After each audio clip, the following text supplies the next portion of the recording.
Welcome back to Matchday Live with me, Cel Spellman. Half-time in our FA Cup tie against Chelsea here at the Etihad Stadium. And what a first half of football that was. Manchester City 3, Chelsea 0. Predictions are well and truly still in, but I mean, Michael Brown, hell of a 45 minutes. Looks like there might be a few more in the second half, possibly. I just want to be predictions 3-0. I don't know, do you really want to say that? Shut up shop. Do you know what? I'll happily lose. Can we have 6? Yeah. I want loads of goals. Let's put them really on their back foot. But top performance, some great strikes. Obviously, Riyad Mahrez doesn't get any better with that type of quality, but all round. Completely bossed the whole game. I think it was easy in possession. They were comfortable going forward. City looked comfortable, and some really, really positives for Pep Guardiola. It's one of them ones, isn't it, Esme? Is it how good City have been, or have you also been a little bit surprised that Chelsea don't seem to have come with the same intensity that we saw earlier on in the week? I think Chelsea have been poor. They've been a bit lax in possession, but I also think City have been at their absolute fluid best. So dominant on the ball. Everyone's combining really, really well, and I think that third goal is a testament to that. Everyone just on the same page, movement with perfect timing, and a really, really good finish.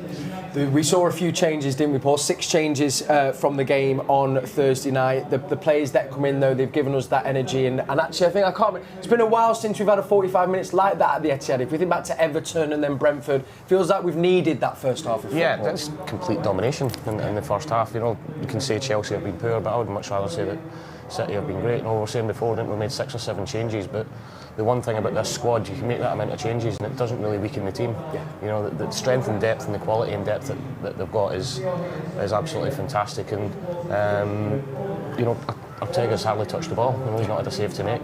So we've got to say the back four have got it right. And then going forward, they look as if we can score every time we get at Chelsea. We just spoke about Chelsea's back four before the game, saying it's possibly a little bit weaker. But every time we go forward, look as if we're going to score. Yeah, we do. And well, let's talk about the goals that we did score. I mean, we came close before the first goal. There was a chance for Cole Palmer, played in, beautiful ball by Laporte over the top. Just popped it through the keeper's legs, but got a touch and it went out for a corner. But then who was to step up? None other than a man who's really hit a nice vein of form at the rich vein of form, Riyad Mahrez. There was the foul and then beautiful free kick. Well, he was clever, wasn't he, in the build-up? He realised there was going to be some contact. It's within range. He just got his body, and then obviously he had a long time to think about it. But to execute it, maybe the slightest of deflections, and we do him any disservice. But to hit it from that distance into the top corner, the accuracy and the power was really good. It's a top free kick now. That's not an easy one from that range. Normally a little bit closer, a bit more central.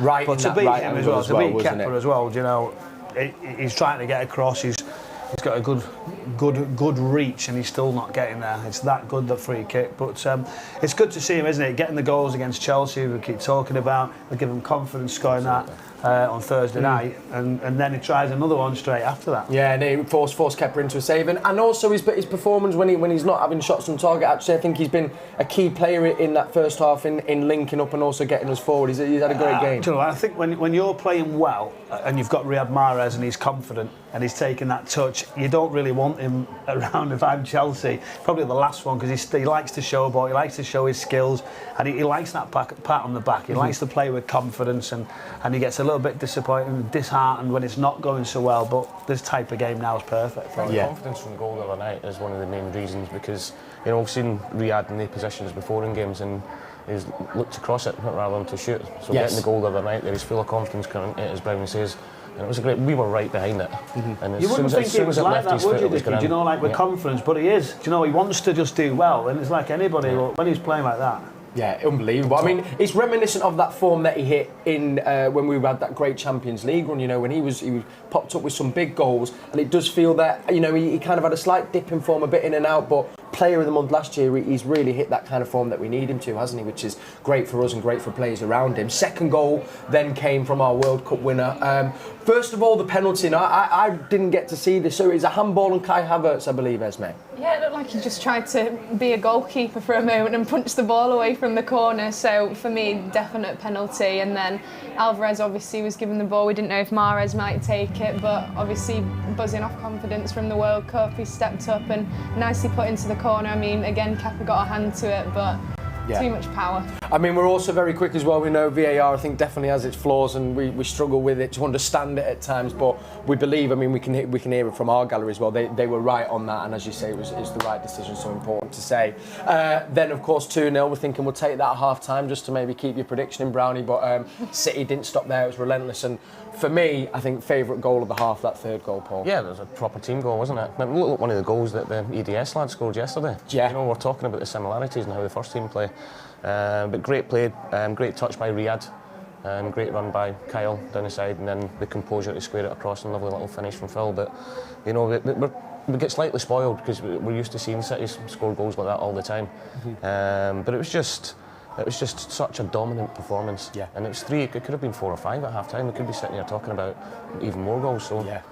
And I said 4-0, so I'll take one in the second half. Yeah, well then we'll keep it there, rest a few players and stretch a few legs of some other ones.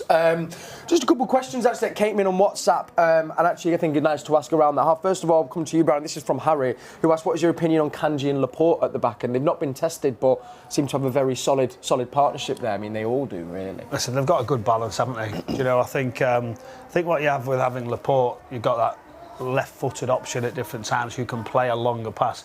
Akanji's just been really solid, really composed. Somebody coming into a side. I mean, I don't think it gets better from a centre half. You're looking, thinking, is he going to support the group? But the amount of minutes that he's played from the very first game, he's looked so comfortable. Yeah. And in challenges, he doesn't actually dive through when he doesn't need to. He's comfortable on the ball. I think he's just getting his understanding really well and his distances, and I think he's been excellent since he's come. So yeah, good pairing. Yeah. And it just adds more depth for City. Absolutely, and I do think as well Laporte brings so much to the team when he's in the side. Another player who does that, and this question came in from Roger, is what do you think makes Rodri so important to play almost every game, Esme?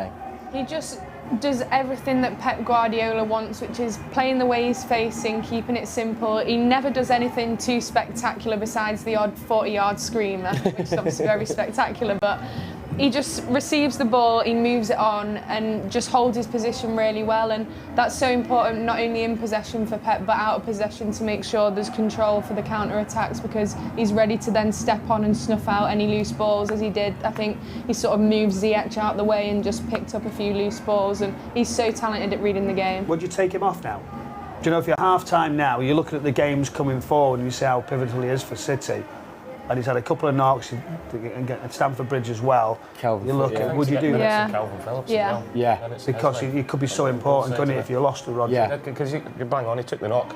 You're 3-0 up and you're sitting, you don't want to get too far ahead of ourselves. Would you if you were going to play on Wednesday, would you prefer 45 today? Would that be a really nice sort of an amount for Calvin Phillips? Yeah. Would that be? I personally would think, do you know what? Yeah. That's perfect for me to try and get through that 90. Yes, yeah. Get a bit of rhythm, because he's only had, 10, 15 hardly minutes any. here and there since he's been back, so Yeah. definitely.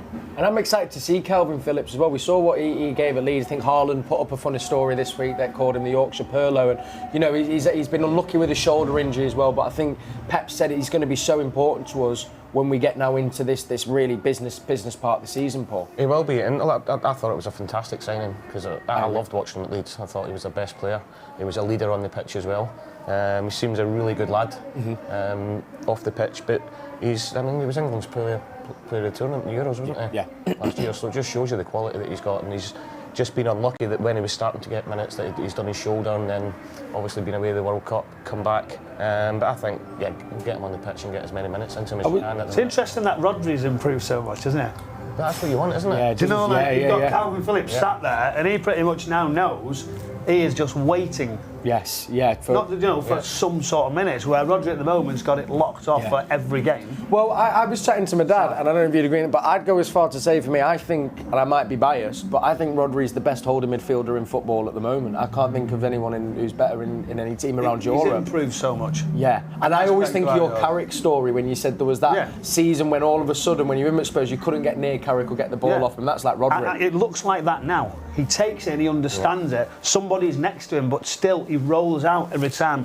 Big presence, isn't he? He can just get his arm up, rolls the other way, comfortable taking it that side, this side, and he's just got it now. Yeah. You know, even Fernandinho would have helped him along the way when he first come. I think he was unsure whether to empty the space or to go forward. He'd make a couple of runs that weren't sort of Like what the right we want. one, yeah. And then he'd play a square pass when he's tired.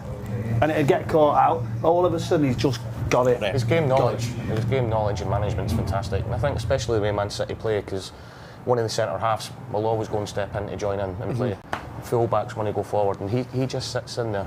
Even dropping in the centre-back positions, right? Puts out fires left, right and centre. When he gets it, he's happy just keeping it going. Yeah. It sounds as if it's like a little bit boring, but as you said, he's one of the best in the business at the minute. I agree. One final word we have to say. I mean, we tried to call it. We said Cole Palmer would play in the middle, Esme, but we've actually got Phil Foden there, which is what a lot of fans I know have wanted to see while being in the studio. What did you make of his first half performance in the middle, Cole Palmer out on the left? I think the two of them combine really well. There were quite a few times when Phil was receiving the ball on the half-turn in midfield and just fizzing it straight out to Cole to go 1v1 with the winger, and that's exactly what Phil does so well. He's incredible at just receiving the ball, opening out his hips and driving forward, and that's why so many people are demanding to see him in that position. And I think Cole played really, really well against Liverpool on the wing, so I think it makes sense that he was allowed to have a bit of consistent time out there and Phil come inside. Yeah, absolutely. A quick word and thought for the Chelsea dressing room. Difficult now for Graham Potter. I mean, what time's the bus leaving? I know. Well, I mean, I think a few of them fans are thinking we've got to be careful, haven't we? We've just seen 3-0's a dangerous score. I can vouch for that. I think we've all been in changing rooms when we've had a batter in the first half, and it's a bit boring. But you go out and you say just make sure you don't lose the second half and try and get a little bit of pride back into it. That's all they can do at the minute, because they're so far off it. Yes. As to come out, and I don't think they can be any worse than what they were in the first half. No. I mean, I think as well for City's side of it though, as well, as you say, maybe we got the game against Southampton, then the derby as well. Maybe rest a few, get a few minutes in the others. Do you think, Michael? I think we've got to make sure that and give the respect to Chelsea.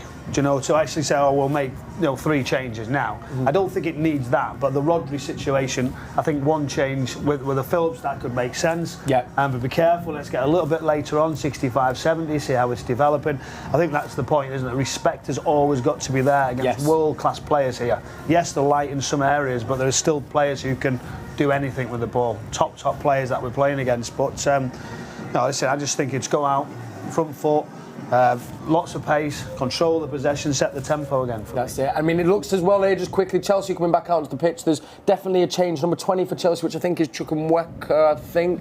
Might need correcting on that. But is it okay? Yeah, so a change there for Chelsea. You just be wanting to say Chukwuemeka. I have, really. I just wanted to get that in there, to be honest with you. I got it in there. There we go. Zakaria, of course, the lad that we know so well from watching Gladbach, so probably coming in there into midfield. Anyway, Alistair Mann and Andy Morrison will be able to talk you through that. They've got commentary, and then us four will be back at full time, hopefully talking about one of our predictions being correct and us progressing into that fourth round. 45 minutes left to play. Manchester City 3, Chelsea 0. Come on, City.